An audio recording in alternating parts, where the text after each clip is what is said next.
거룩하신 주일을 허락하여 주시고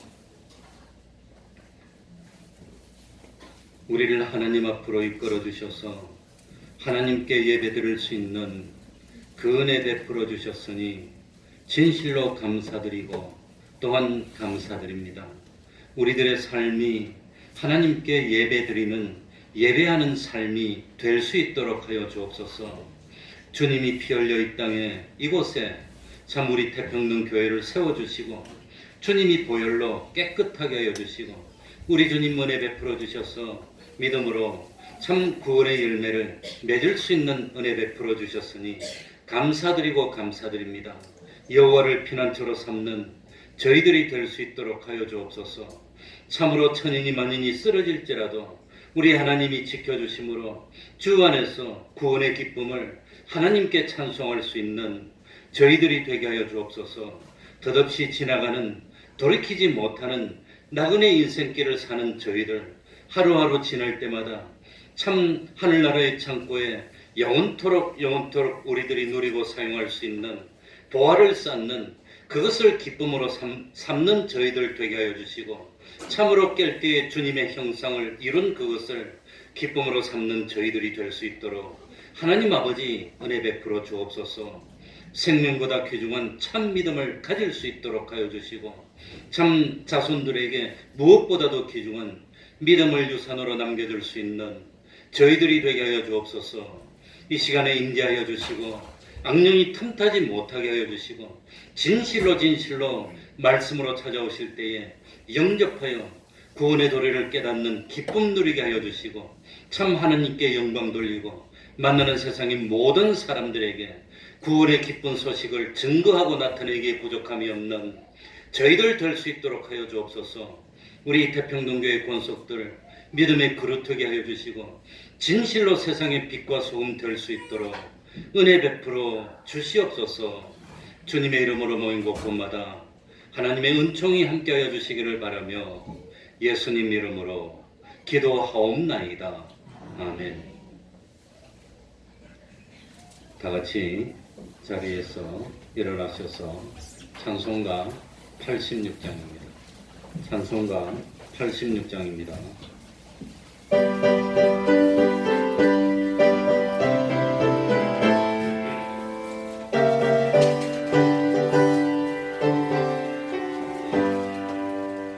내가 참 의지하는 예수 나의 상처입으신 너를 사랑이 어디서 위로하여 주신 기쁘신 나의 좋은 친구 내가 의지하는 예수 나의 사랑하는 친구 나의 기도 들으사 응답하여 주시니 기쁘신 나의 좋은 친구 주의 성에 제하러 갈 때 나를 해할 자가 없도다 예수께서 내 마음을 크게 위로하시니 기쁘신 나의 좋은 친구 내가 의지하는 예수 나의 사모하는 친구 나의 기도 들으사 응답하여 주시니 기쁘신 나의 좋은 친구 죽음의 유다 강물 거리 나를 위협하며 불러도 순간도 하시니 어찌 두려워하랴 기쁘신 나의 좋은 친구 내가 의지하는 예수 나의 사모하는 친구 나의 기도 들으사 응답하여 주시니 기쁘신 나의 좋은 친구 이름의 창에 올라가서 모든 성도들과 함께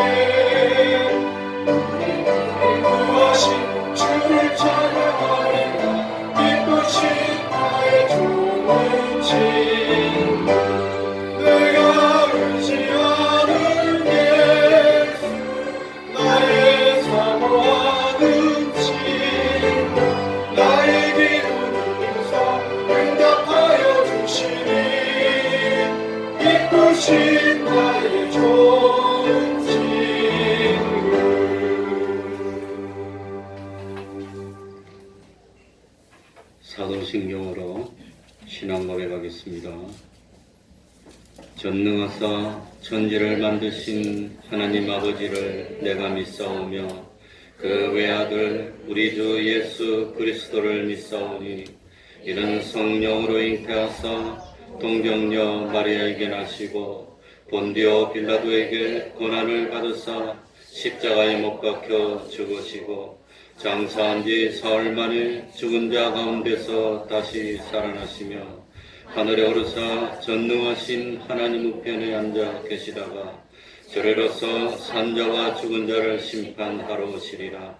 성령을 믿사오며 거룩한 공예와 성도가 서로 교통하는 것과 죄를 사하여 주시는 것과 몸이 다시 사는 것과 영원히 사는 것을 믿사옵나이다. 아멘.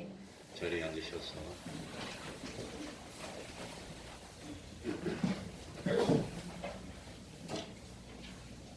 찬송가 241장입니다. 241장입니다.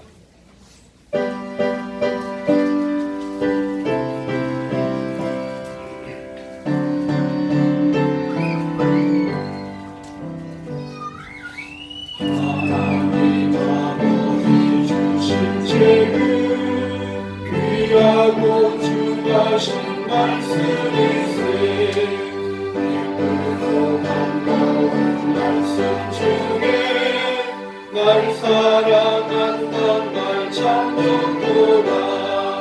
주 나를 사랑하시오니 즐겁고 즐겁도다. 주 나를 사랑하시오니 나는 참 기쁘다. 그 속에 은혜를 저버리고 어긋난 길로 나아가도 예수의 사랑만 생각하며 또다시 예수께 돌아오리. 주 나를 사랑하시오니 즐겁고 즐겁구나. 주 나를 사랑하시오니 나는 참 기쁘다. 그의 영광을 바라보며 예수의 사랑을 찬양하리. 영원히 찬양할 나의 노래. 예수의 사랑은 귀하도다. 주 나를 사랑하시오니 즐겁고 즐겁도다. 주 나를 사랑하시오니 나는 참 기쁘다. 주 예수 날 사랑하시오니 내가 또 예수를 사랑하네. 날 위해 주신 은혜여서 십자가 위에서 죽으셨네. 주 나를 사랑하시오니 즐겁고 즐겁도다. 주 나를 사랑하시오니 나는 참 기쁘다. 주 예수 날 사랑하시오니 마귀가 놀라서 물러가네. 주 예수 이렇게 사랑하니 우리는 어떻게 보답할까. 주 나를 사랑하시오니 즐겁고 즐겁도다. 주 나를 사랑하시오니 나는 참 기쁘다.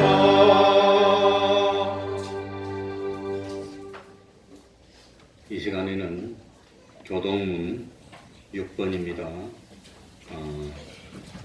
교동문 6번입니다.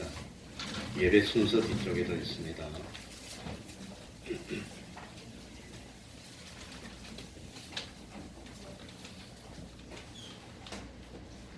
교동문 6번입니다.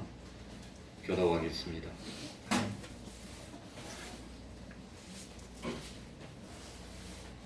여호와여, 주의 장막에 유할 자 누구오며 주의 성산에 거할 자 누구오니까. 정직하게 행하며 공의를 일삼으며 그 마음에 진실을 바라며 그 혀로 참소치 아니하고 그 벗에게 행악지 아니하며 그 이웃을 회방치 아니하며 그 눈은 망령된 자를 멸시하며 여호와를 두려워하는 자를 존대하며 그 마음에 서원한 것은 해로울지라도 변치 아니하며 별리로 꾸이지 아니하며 뇌물을 받고 무지한 자를 해치 아니하는 자니 이런 일을 행하는 자는 영영이 요동치 아니하리이다. 아멘. 이제 주영강 성가대 찬양이 있겠습니다.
이 시간에는 구선의 집사님 예배를 위해서 기도해 주겠습니다. 다 같이 기도드리겠습니다.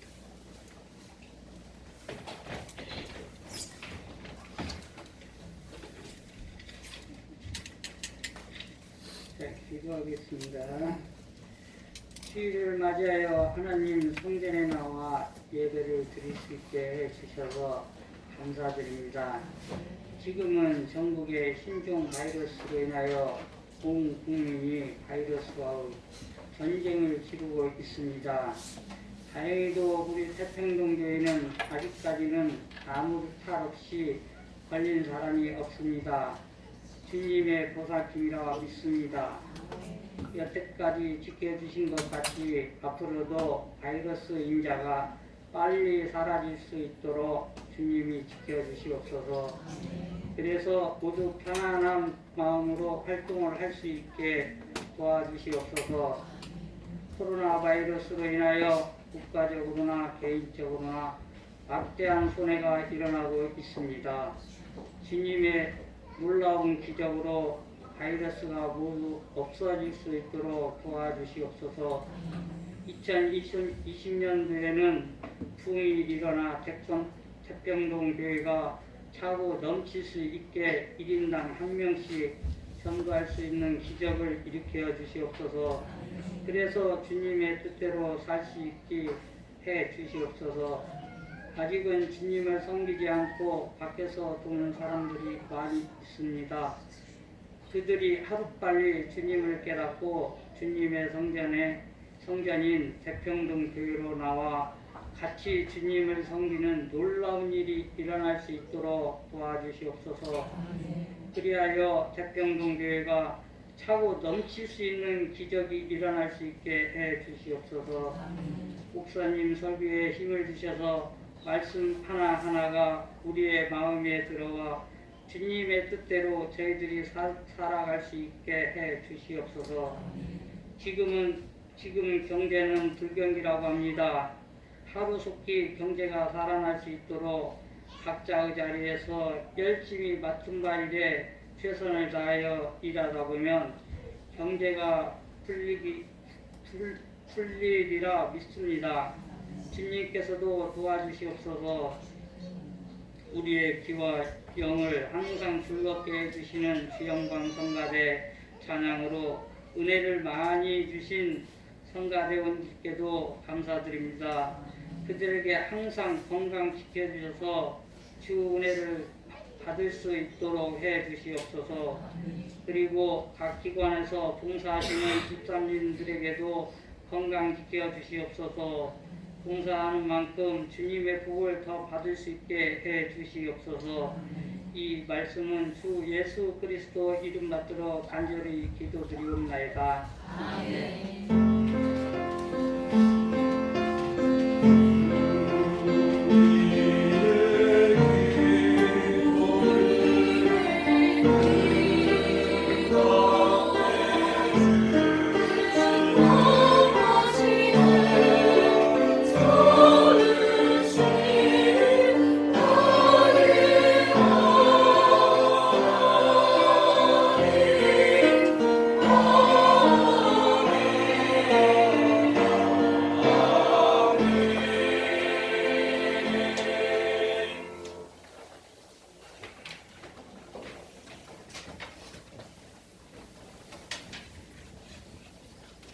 하나님의 말씀 신약 성경입니다.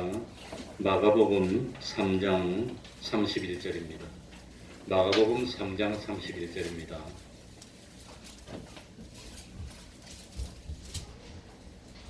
제가 아침에 얼마나 갈등을 했는지 마가복음 말씀을 전해야 되나 아니면은 참 요한복음 이거 오해할 걸 해야 되나 오해 안 나오시는 분이 많으니까 이거 뭘 먼저 할까 그걸 항상 갈등하다가 마가복음으로 결정했습니다. 마가복음 3장 31절부터 35절까지를 제가 읽겠습니다. 때에 예수님의 모친과 동생들이 와서 밖에 서서 사람을 보내어 예수를 부르니 무리가 예수를 둘러 앉았다가 여짜오되 보소서 당신의 모친과 동생들과 누이들이 밖에서 찾나이다. 대답하시되 누가 내 모친이며 동생들이냐 하시고 둘러 앉은 자들을 둘러보시며 가라사대 내 모친과 내 동생들을 보라. 누구든지 하나님의 뜻대로 하는 자는 내 형제요 자매요 모친이니라. 아멘.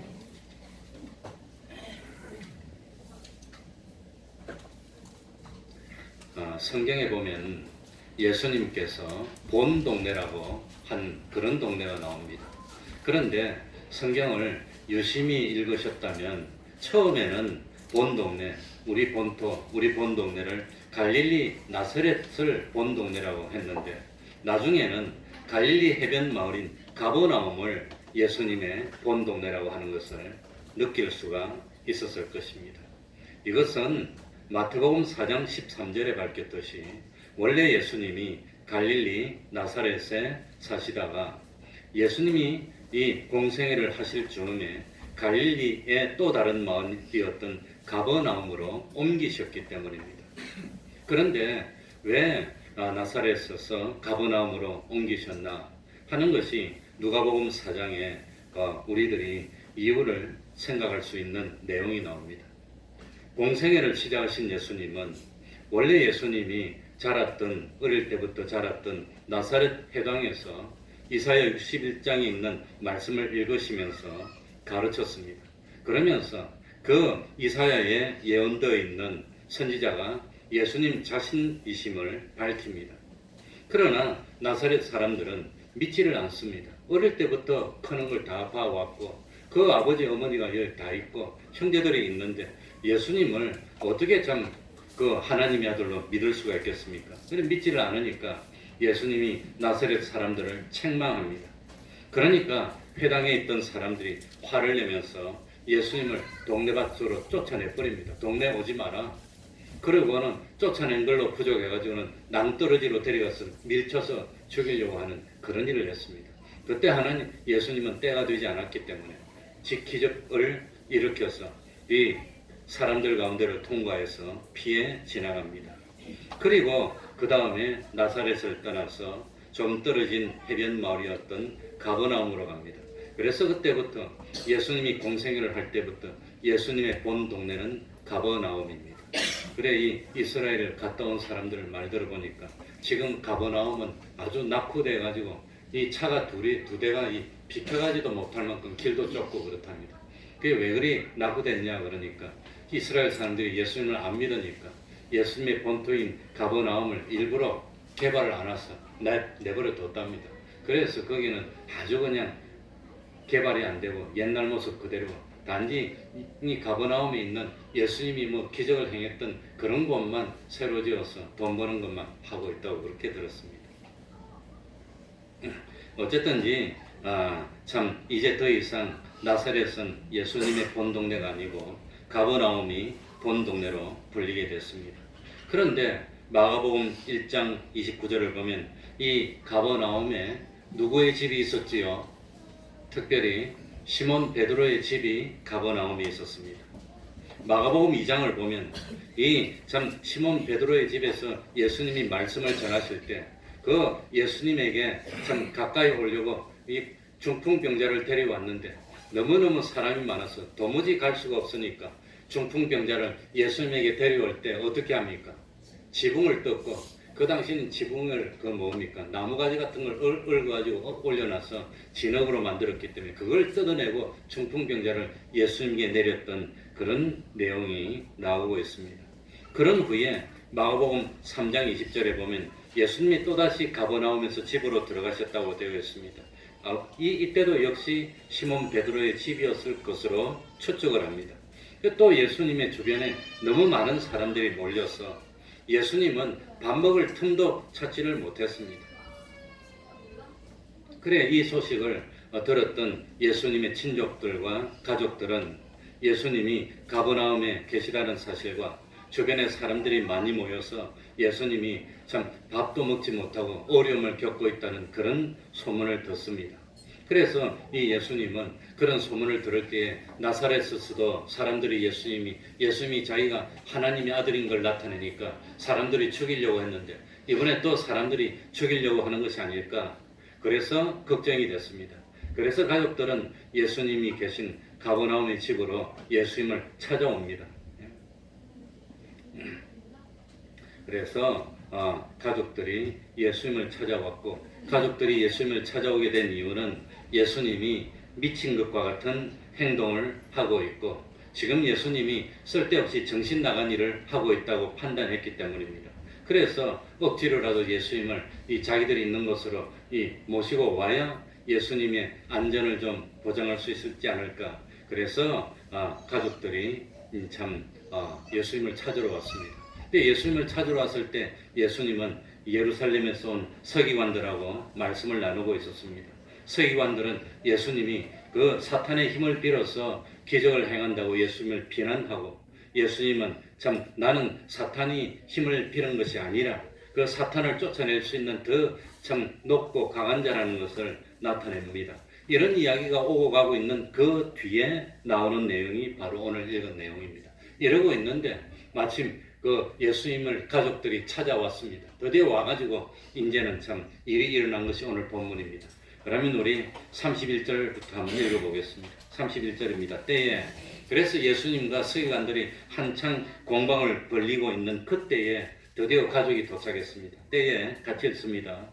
시작. 때에 예수의 모친과 동생들이 와서 밖에 서서 사람을 보내어 예수를 부르니.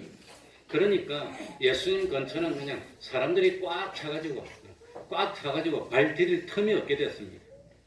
심지어는 지붕을 뚫지 않으면 예수님 옆으로 가지 못할 만큼 사람들이 완전히 꽉 찼습니다. 그래, 지금도 아마 가족들이 왔을 때도 마찬가지였다고 생각이 됩니다. 이 사람들이 너무 많으니까 예수님 옆에 다가가기가 좀 불편하니까, 그래서 직접 가지 않고 사람을 시켜가지고 우리들이 왔다는 소식을 좀 전해달라고 이야기를 합니다. 그런데 이 예수님이 공생애를 시작했을 때가 예수님이 30살 때입니다. 30살쯤 됐을 때입니다. 예수님의 동생은 20대입니다. 혈기왕성한 20대 청년들이 사람이 많아도 마음만 먹으면 얼마든지 뚫고 예수님에게 갈 수 있었을 텐데 그러지 않았다고 하는 겁니다.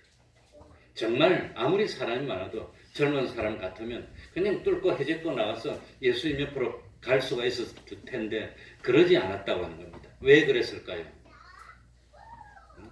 예수님이 자랑스러웠다면 옆으로 가려고 했을 거예요. 어쨌든 가서 예수님 옆에 있으면서 기뻐하고 그냥 그랬을 텐데, 예수님의 가족들 생각에는 예수님이 자랑스럽지 못하고 뭘 어떻게 생각했단 말입니까? 부끄럽게 생각한 겁니다. 부끄럽게. 예수님이 또 헛소리를 하고 이상한 짓을 하고 있고 그렇게 생각을 하고 있었다고 하는 겁니다. 그러니까 옆으로 다가가지 않았다고 하는 겁니다.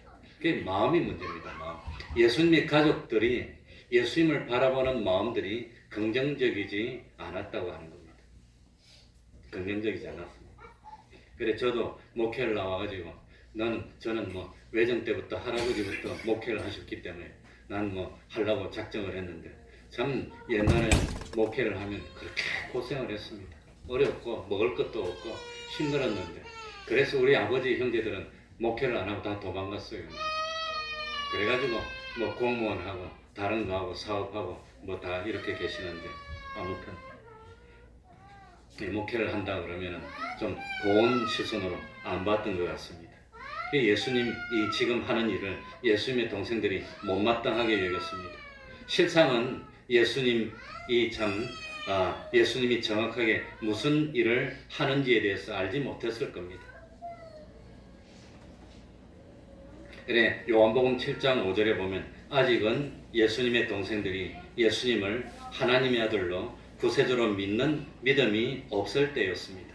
만일 예수님의 동생들에게 예수님을 믿는 믿음이 있었다면, 정말 예수님을 구세주로 여겼다면 예수님 옆에 와서 무릎을 꿇고 얼마나 무슨 말씀을 하시는지 경청했을 텐데, 그러지 않고 부끄럽게 여기니까 옆으로 오는 것도 꺼림직하게 하고 예수님 좀 나오라고 하시라고 말만 전해달라고 그랬다고 하는 겁니다. 그러면 예수님의 어머니 마리아는 예수님을 믿었을까요? 안 믿었을까요? 예수님을 믿었을까요? 안 믿었을까요? 어머니는 믿었겠지. 왜냐하면 남자를 만나기 전에 남편하고 같이 참 이렇게 만나기 전에 그 성령으로 천사 가브리엘이 나타나가지고 예언을 해주시고 성령으로 잉태했기 때문에 실제로 남자를 만나지 않고 잉태를 했으니 마리아는 예수님을 믿었을 겁니다. 정말 예수님을 믿었을 겁니다. 그러나 마리아는 예수님을 어릴 때부터 가슴에 안고 젖을 먹이면서 기저귀를 갈면서 실제로 키웠기 때문에 예수님을 1년, 2년, 3년 키우다 보니까 혈육에 정이 들어갔을 겁니다. 혈육에 정이. 그래서 참 이 예수님의 어머니는 가끔 가다가 예수님을 하나님의 아들로 대하는 것이 아니라 예수님을 혈육의 정을 가지고 대하는 경우가 종종 있을 것으로 생각이 됩니다. 예수님의 아버지 요셉이 언제 죽었는지 정확하게 알지는 못하지만 아마도 일찍 돌아가셨다고 생각이 됩니다. 예수님이 10몇 세쯤 됐을 때 그럴 때 죽은 것이 아닐까. 왜냐하면 예수님이 12살인가일 때 예수님의 아버지하고 예루살렘으로 온 거 말고는 그 이후에는 기록이 나오지 않습니다. 그러니까 아마 그 위에 죽은 것이 아닐까 생각이 됩니다. 그러니까 예수님이 소년 가장이 돼서 그 동생 5명 이상하고 어머니를 부양하면서 어려운 일만 있으면 어머니가 예수님에게 가서 야 이것이 어렵다 그러면 예수님이 기적같이 일을 해내면 어머니가 흐뭇해하고 이 아들을 의지하면서 좋아하고 기뻐하면서 하나님의 아들로 대한 것보다도 육신의 혈육의 정으로 대하고 그랬던 것이 아닐까 그런 생각을 합니다. 그러면서 조심하면서도 이 혈육의 정을 가지고 그래서 혈육의 정으로 대한 것이 예수님이 12살일 때 그럴 때 뭡니까 이 절기를 맞이해서 그 갈릴리에서 예루살렘까지 먼 길로 순회를 와가지고 돌아갈 때 예수님은 성전에 남아있는데 그걸 모르고 가족끼리 가버렸어. 3일 길을 갔다가 예수님이 없다는 걸 발견했습니다. 12살이면 몇 학년쯤 되지요? 초등학교 한 5, 6학년쯤, 6학년쯤 될 겁니다. 그런데 그런 아들이 남겨졌으니까 3일이 지났으니까 어머니가 걱정이 됐어. 만약에 예수님을 하나님의 아들로 생각했다면 걱정을 해야 됩니까? 예수님은 하나님의 아들이시고 구세주니까 경외감을 가지고 조심하면서 이렇게 대해야 될 텐데 그런데 혈육의 정이 앞서니까 아들한테 와서 근심하면서 염려하면서 아들을 찾아온 겁니다. 예수님에 대해서 염려했다는 것 자체는 누구로 대했단 말입니까? 혈육으로 대했다는 겁니다. 혈육으로. 하나님의 아들한테 대해서 염려한다는 것 자체가 불신입니다. 불신입니다. 그러니까 마리아도 때때로 믿음이 있지만 혈육의 정으로 아들을 대하고 그러지 않았을까 그런 생각이 듭니다.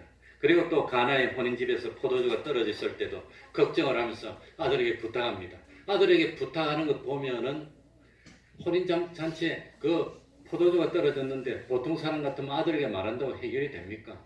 그런데 아들에게 말하니까 아들이 그냥 참 어쨌든지 어머니하고 나하고는 혈육의 관계를 초월해서 구세주하고 피조물의 관계인 걸 밝히면서도 물을 들어부어서 물로 포도주를 만드는 기적을 행하고 어머니의 걱정을 다 해결해 주는 겁니다. 아들이니까. 그런 일을 합니다. 그런 거 보면은 예수님의 어머니 마리아는 예수님을 믿었지만 때때로 무엇으로 혈육의 정을 가지고 대했다는 걸 알 수가 있습니다. 32절로 가봅시다.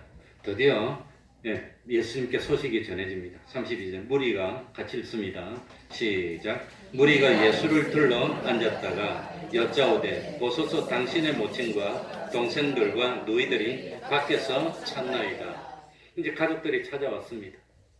그런데 말을 전해서 앞으로 전해서 그래가지고 예수님에게 드디어 예수님 바로 옆에 있던 사람들이 예수님께 모친과 동생들과 누이들이 바깥에서 찾아왔습니다. 이런 소식을 전했습니다.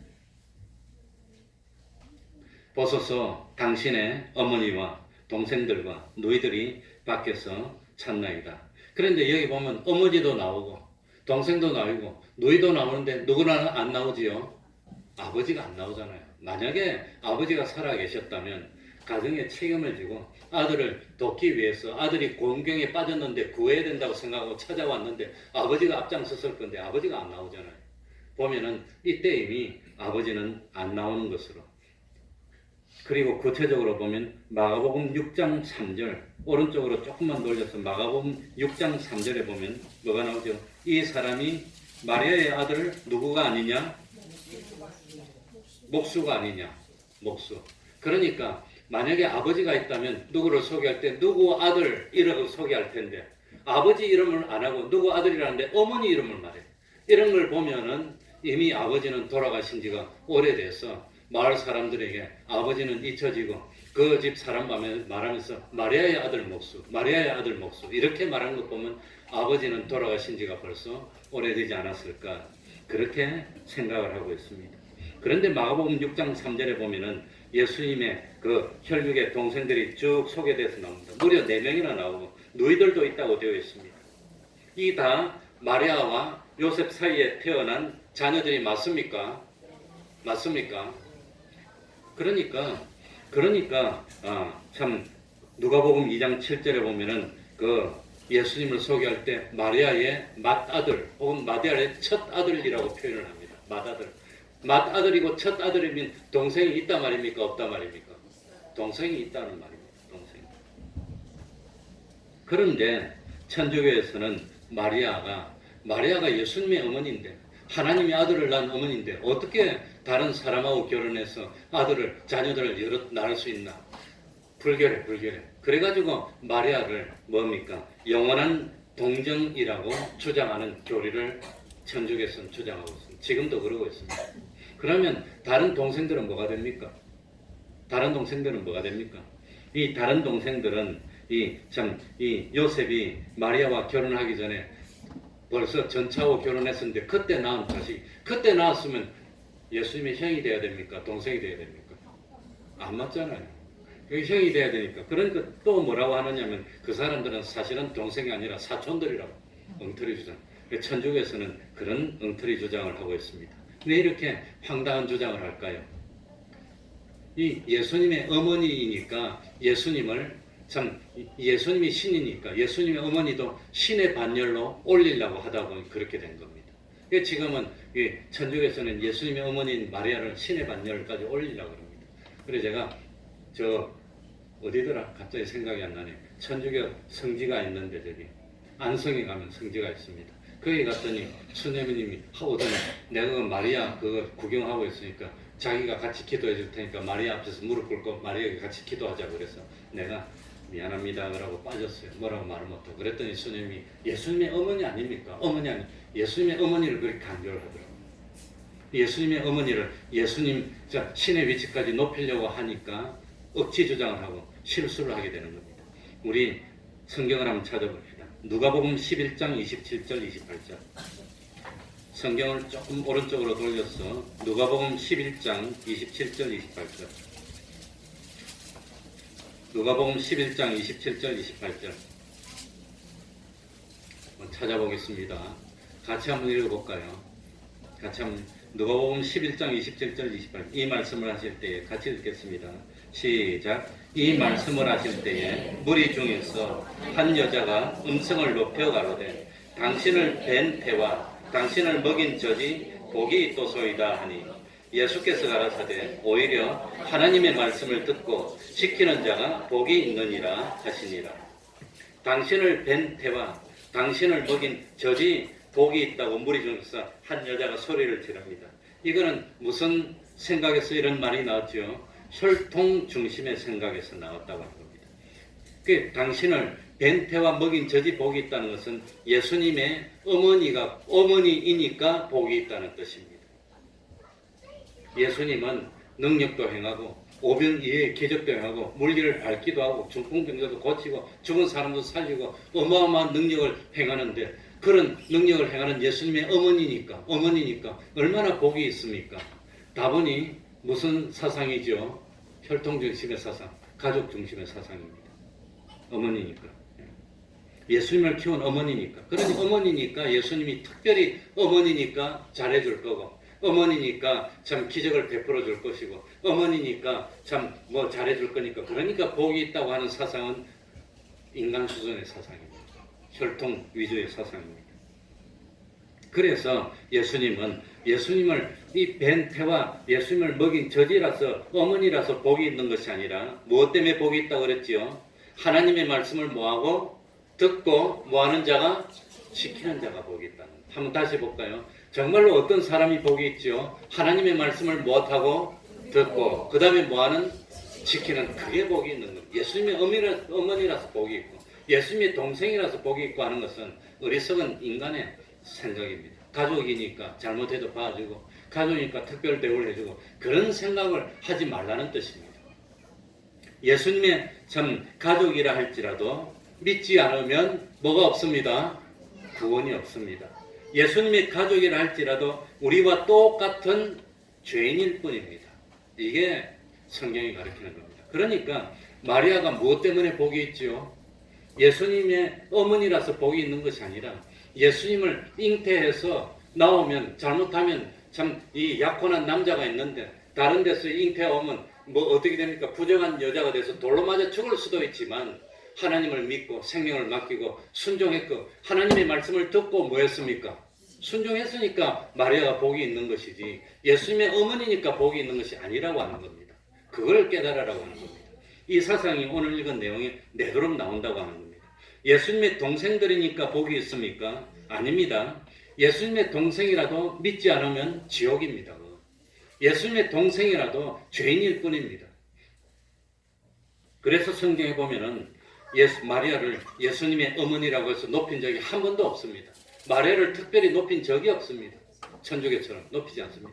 그리고 예수님의 동생이니까 동생이라고 해서 높인 적이 한 번도 없습니다. 그걸 오해하면 안 된다고 하는 겁니다. 우리는 예수님의 가족이면 저절로 하늘나라 가겠거든요. 저는 어릴 때 할아버지가 목사님이었습니다. 할아버지가 목회하는 교회 찾아가면 집사님들, 장로님들이 손자 왔다고 큰 손자 왔다고 얼마나 하는지 난 특별한 사람인 줄 착각했어요. 난 저절로 하늘나라 가는 줄 알았어요. 할아버지가 목사니까. 나중에 보니까 그게 아니더라고요. 자기 믿음으로 자기가 하늘나라 가는 겁니다. 그러니까 예수님의 육신의 가족이라고 하더라도 안 믿으면 지옥이고 구원을 받기 위해서는 우리와 똑같이 예수님을 뭐 해야 되지요? 믿어야 되는 겁니다. 그게 중요한 겁니다. 그래서 천주교에서는 마리아를 예수님을 잉태하고 낳고 양육했던 어머니라고 해서 신성시하고 그렇지만 모든 영광은 누구에게만 돌리죠? 예수님에게만, 하나님에게만 영광 돌리는 그 잘못이라고 합니다. 마리아도 우리와 똑같은 사람인데 다만 필요해서 참 하나님이 선택해서 예수님의 마리아의 몸을 잠깐 빌려서 예수님을 나게 한 것뿐이지 그렇다고 해서 저절로 구원을 얻고 하늘나라에서 특별한 그런 것 전혀 없습니다. 그게 바로 인간의 이 참 잘못된 타락한 생각이라고 하는 겁니다. 그러면 어떤 참 사상을 가지는 게 맞습니까? 33절입니다. 33절 다 같이 읽어보겠습니다. 대답하시되 33절 시작. 대답하시되 누가 내 모친이며 동생들이냐 하시고 과연 누가 내 모친이고 동생들이냐? 왜 예수님이 이런 질문을 했겠습니까? 예수님의 가족들이 동생들이 걱정한 대로 예수님이 미쳐서 돌아서 가족도 못 알아보고 그러기 때문에 예수님이 이런 말씀 하신 겁니까? 그건 아니라고 하는 겁니다. 물론 예수님은 육신의 동생들이 자기를 믿지 않고 자기에 대해서 부끄럽게 여긴다는 것을 다 알고 있습니다. 그렇다고 해서 예수님이 가족을 참 무시하는 건 아닙니다. 가족은 세상의 사람 중에서 가장 친한 그런 인인관계에 있는 건 분명합니다. 그래서 예수님이 십자가에 매달려서 죽음 직전에 자기 제자인 사도 요한 보고 마리아를 가리키면서 너의 어머니니라, 어머니처럼 모시라고 말하는 겁니다. 인간으로서 참 이 자식에 대한 어머니에 대한 도리를 다하고 효도를 했습니다. 효도를 안 하고 그런 거 아닙니다. 가족을 무시하는 거 아닙니다. 그리고 사도행전 1장 14절에 보면은 예루살렘의 다락방에서 예수님이 성천하시고 난 뒤에 120명의 성도들이 모여서 기도하며 성령이 임한 것을 기다리는 내용이 나오는데 거기에 보면 특별히 120명이 있는데 그 중에 예수님의 어머니 마리아도 있다고 딱 기록을 해놔요. 어머니 마리아만 있는 것이 아니라 예수님의 동생들도 있다고 기록을 해놨어요. 내가 다 찾아봤습니다. 그리고 여자들도 있더라고 하는 보면 너희들도 있어요. 그러고 보니까 예수님이 부활하고 승천하시고 난 뒤에는 예수님의 동생들이 진실로 예수님을 누구로 믿었단 말입니까? 구세주로 믿었다는 겁니다. 그래서 복이 있는 겁니다. 믿었기 때문에.